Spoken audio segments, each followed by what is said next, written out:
Donc, Monsieur Legrand, bonjour. Bonjour. Donc, vous êtes le fondateur et président de l'enseigne Groupe Éthique et Santé, donc une enseigne qui se développe sur le marché de l'amincissement. Est-ce que vous pouvez nous présenter un petit peu le concept particulier Éthique et Santé? Oui, tout à fait. Alors l'originalité du concept Groupe Éthique et Santé, c'est de ne travailler que sur prescription médicale. En fait, nous ne recevons jamais de clients qui ne soient adressés par son médecin. En fait, notre positionnement, c'est l'amaigrissement pour des raisons de santé.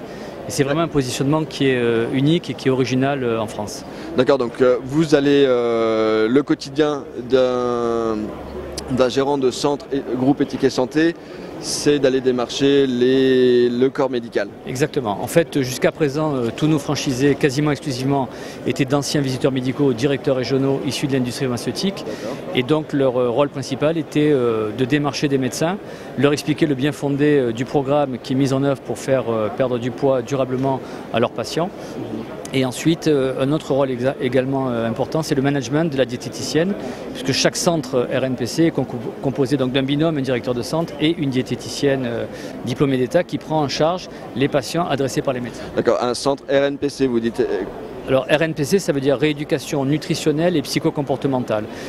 Là encore, une particularité de ce que nous faisons, nous ne faisons pas de régime, nous faisons un programme complet à court, moyen et long terme. L'amaigrissement pour nous, ce n'est pas l'unique objectif, mais c'est vraiment perdre du poids durablement. Et d'ailleurs, le suivi moyen dans nos centres est d'environ 13 mois.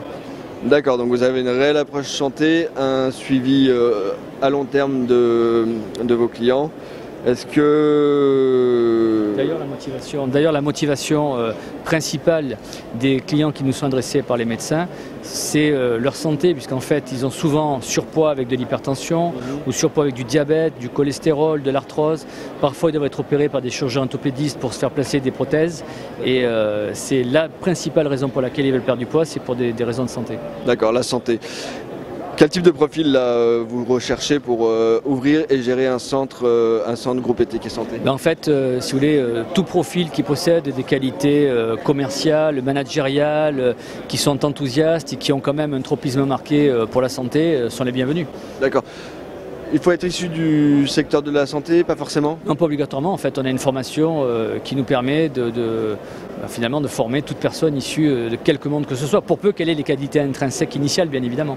D'accord. Aujourd'hui, vous avez des objectifs de développement, des zones prioritaires d'implantation? Écoutez, notre plus gros handicap, je dirais, c'est de ne pas couvrir l'ensemble du territoire national. Parce que si nous couvrions l'ensemble du territoire national, nous pourrions avoir des accords avec des mutuelles, par exemple pour une prise en charge du programme RNPC. On a déjà des préaccords pour ce faire. La condition sine qua non, c'est d'avoir une couverture homogène du territoire national. Donc notre objectif, c'est déjà d'avoir au moins 1 ou 2 centres par département. Donc actuellement, nous avons 40 centres qui sont regroupés par région, principalement Rhône-Alpes, Sud-Ouest et PACA. L'idéal, ce serait d'avoir 2 centres au moins par région. D'accord. Je vous remercie. Je vous en prie.